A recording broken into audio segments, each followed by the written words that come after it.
No! What's up, superfans? It is Pit Nerd from Superheroes Ultimate. Welcome to another episode of Heroes Finest, where we review, reveal, discuss all the latest and the greatest in the superhero realm. And today we're discussing WandaVision, episode 8. We're going to break down some stuff. I'm possibly going to break down as well. I don't know, I've got mixed feelings. I'm disappointed, I'm happy, I'm excited, I'm disappointed. Let's break it down.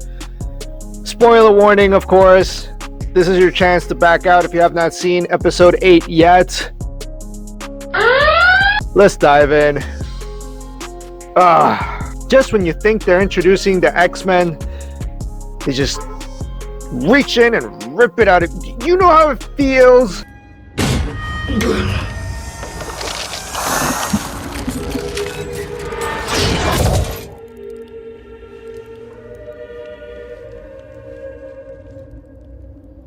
It felt like that. This episode has been a roller coaster of emotions through flashbacks. A lot of Wanda's origin has been covered in this episode.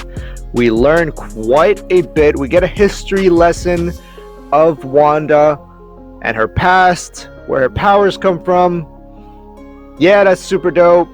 The part that's really killing me is Pietro. Yeah, Pietro. Pietro happened. Fake Pietro. He's a goddamn fake. We've been lied to, fans. We've been lied to. Or have we? I still am being Captain America optimistic here. I still believe it is the X-Men Quicksilver. She did go on and explain that the reason why we have this Quicksilver, he was only being possessed, and he was the eyes and ears for Agatha through the means of crystalline possession. Basically, this means that she possessed someone through the means of her witchcraft. Now, what still gives me hope that this is the Quicksilver from the X-Men universe, that she may have just pulled him out from a parallel universe to the MCU. So if that's the case, then that is our Quicksilver, but I'm still kind of disappointed because if it ends up not being true, yeah, that's messed up, Marvel. Let's break down what has happened in this episode. We do get a lot of answers, but I do have just as many questions. All right, so the episode starts with the Salem witch trials in 1692, which is accurate to when the Salem witch trials actually occurred. Was between 1692 and 1693. That actually happened in history. We had the Salem witch trials. Now, according to the comics, in 1692, she broke some rules and she created a coven of her own because there were so many rules. She wanted to freely practice all types of magic. That includes dark magic, which we have seen with the Ancient One in Doctor Strange. Now, in the comics, she was prosecuted by Puritans. Puritans were the ones that went out and accused people of being witches and then burned them at the stake. In WandaVision, we see her being attacked by a group of witches, which is a coven of the witches that she was apparently a part of, but she wanted to freely practice magic, which is what happened in the comics. She wanted to freely practice all types of magic, not just certain types of magic. Now, while the witches were trying to destroy her, apparently her powers were able to siphon the life source of all the other witches, including the mother witch, which I don't believe is actually her mother, her actual mother. It's just what they call the head witch of a coven. During this scene, we see that the mother has a crown over her. Now looking back at the comics, there is someone called the Goddess of Witchcraft. If you're not familiar with who the Goddess of Witchcraft is, Goddess of Witchcraft was an abstract entity revered as a deity who served as a wellspring of power for all witches and warlocks who utilize spells and phrases. That means everybody that uses magic, basically, related to the branch of magic known as witchcraft. At some point, the Scarlet Witch realized that there was an unknown malady afflicting witchcraft, causing the proficiency to falter and creating calamity all around the earth.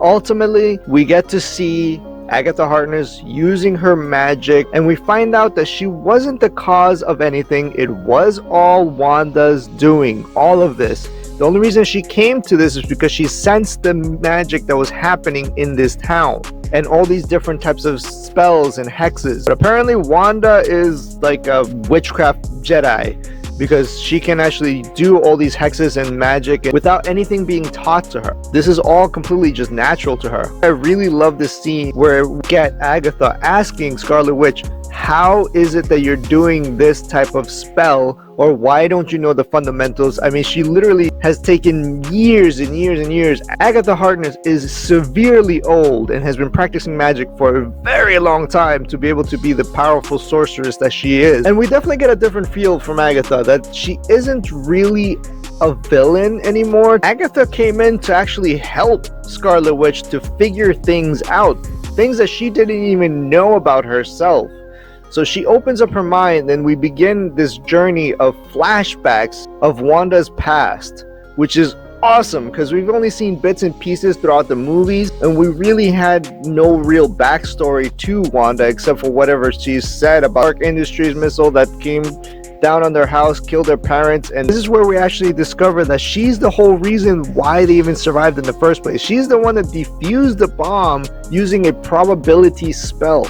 She didn't even know she was doing a spell, which leads to confirm that she already was a witch from the beginning. She was born a witch. Not only that, but we figure out the reasoning why she placed everything in her reality like a sitcom. And that's because her father used to sell DVDs apparently to make some money during the war in Sokovia. And they would watch all of these DVDs to learn English. Then we get her time volunteering at Hydra. Now, this is actually one of my favorite parts in this episode. In the comics, we're quite aware that each Infinity Stone does have a consciousness of its own. Going back to Endgame, where we get that... How is it you know this place so well?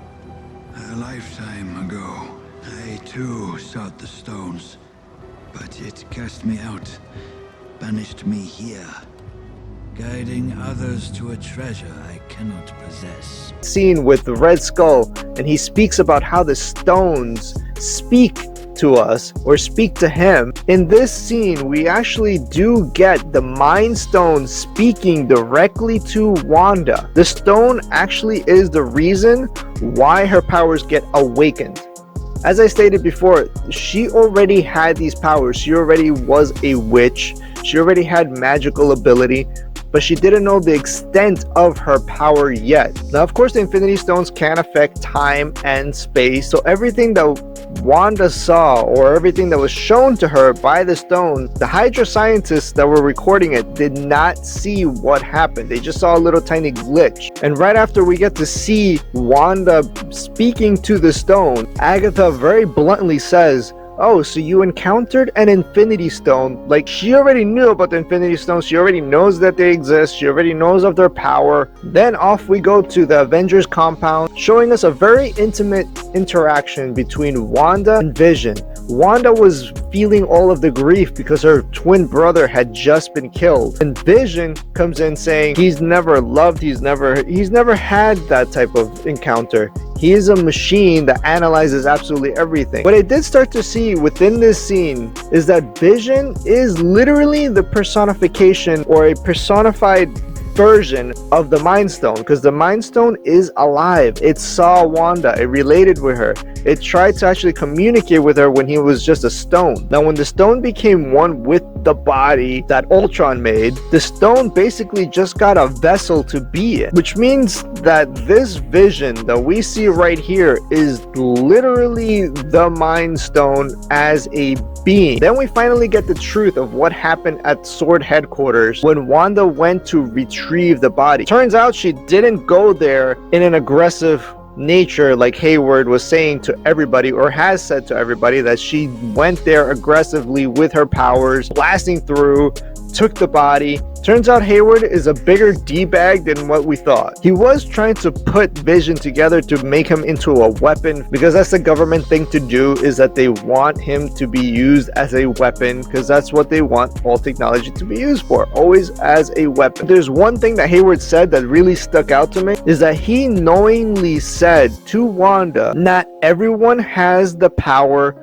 to bring their soulmate back online. And then he apologized and said, "Forgive me, back to life." How in the hell do you know that Wanda Maximoff has the capabilities to bring a being back to life? Only way he could possibly know that is that if he is actually with Hydra and has the knowledge that Wanda Maximoff can actually do this because she already has in the past somehow, or he could possibly be a Skrull, because we do know that the secret invasion is something that's going to happen in the MCU at some point, or the idea that Mephisto is possibly his boss. We go to the letter, the deed to the house, or well, the property, because there is no house there, that was going to be their future home, where they just wanted to get away from everything. But this is where we get one of the most intense scenes in the entire series that really gave us a taste of the House of M type of scenario, where she just literally loses it and lets grief completely take over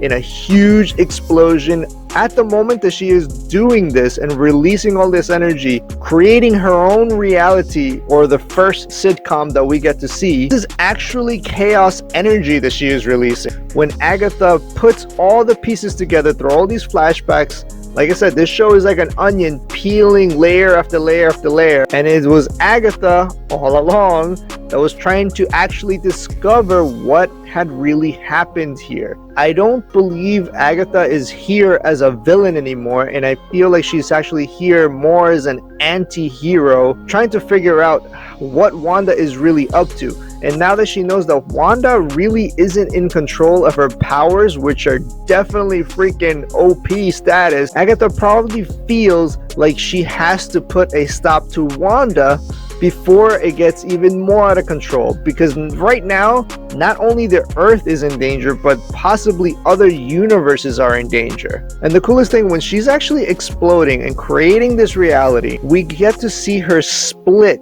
from her red energy into yellow energy. It almost seems like she's pulling Vision, the Mind Stone or Mind Stone energy, from some other part of the universe or our universe.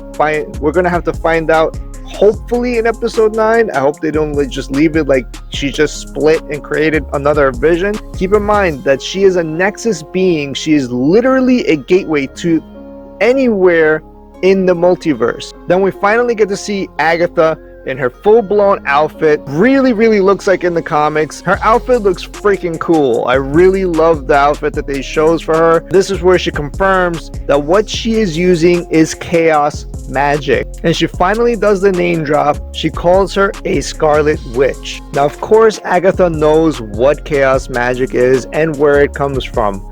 And if you are a comic goer, you all know as well that chaos magic is derived from the being Chthon. It definitely seems right now that Agatha is, 1, terrified, 2, she possibly feels like she needs to save everyone from Wanda, because she is a Nexus being that can basically lead other beings into this universe. And the one that she is fearing that can get into this universe right now through Wanda is Chthon. Now, this is where I really begin to get disappointed with this episode though, because I know, number one, we only have one more episode, which obviously isn't going to be an hour long, and we still don't know what the hell happened to the beekeeper. We still don't know who Dottie is. We have yet to discover who the real villain is, or villains will be. It just seems like there's a whole lot of things that need to be jam-packed into one very tiny episode, but very climactic episode. Because we're going to have Monica Rambeau with her powers now. Quite possibly we have Quicksilver. I'm still hoping this is the X-Men's Quicksilver that the Agatha brought in from another universe. And of course, all this leads me into the post-credit scene, which I actually kind of geeked out on it because it's super cool. We finally get the spectral version of Vision. Now, if you don't know who the spectral version of Vision is, the white version of Vision, this is the West Coast version of Vision that doesn't have the Mind Stone, that doesn't have the emotions. It is mainly the machine side of Vision. So yes, it is Vision's body. He's vibranium. I think he has all of his abilities also, but he doesn't have the emotions. He's not capable of love. He's not capable of all the things that we know from the Vision that fell in love with Wanda. So there may be a chance that we see a standoff between Vision and Vision. Woo! Okay, I need to take a breather. All right, so that was a very, very heavy episode. Whoa, this is heavy. I do love the fact that we got so much story for Wanda. We got to know her a lot better. All I'm hoping is we get to see the being Chthon and not leave us in a cliffhanger. But the way it's looking, there's so much that you can do with one single episode left. Quite possibly brace yourself for some major disappointment, because we're not gonna get to see all of the things we want to see, because basically this is a gigantic prelude to Doctor Strange, the Multiverse of Madness. That's basically what this entire show is, just a prelude, and it's gonna lead into seeing the real villains and the real heroes come together in the movie. I feel like it's just way too much for one single episode that's coming up. Will it be awesome? Of course, I'm going to enjoy it. It's going to be awesome, but it's also going to leave me with quite a bit of disappointment, especially if we find out that Quicksilver is a nobody. Yeah, they had us the first half, I'm not gonna lie. He's just gonna be some dude from Westview. But there you have it. She is the Nexus being. She is using chaos magic. She is officially the Scarlet Witch. The name has dropped. We are getting the West Coast Avengers version of Vision. This entire episode gave us all of Wanda's backstory. We know what happened. We know how she got her powers awakened, not how she got them. She always had them. We know, in fact, that she is directly tied into the Infinity Stones and their energy. Another thing that we still don't know is we don't know who Agatha's husband is that she keeps on mentioning. She does keep talking to her bunny Scratchy, which I still believe is her son. I mean, the list goes on and on and on, and I don't think we're gonna see all of this in the next episode. Are you happy with what you saw? Are you kind of happy and disappointed like I am? I am both happy and disappointed because there's just so much that needs to be answered. Who do you think is gonna be the villains? Who do you think are gonna be the heroes? Who do you think is gonna be this special cameo that we keep hearing about that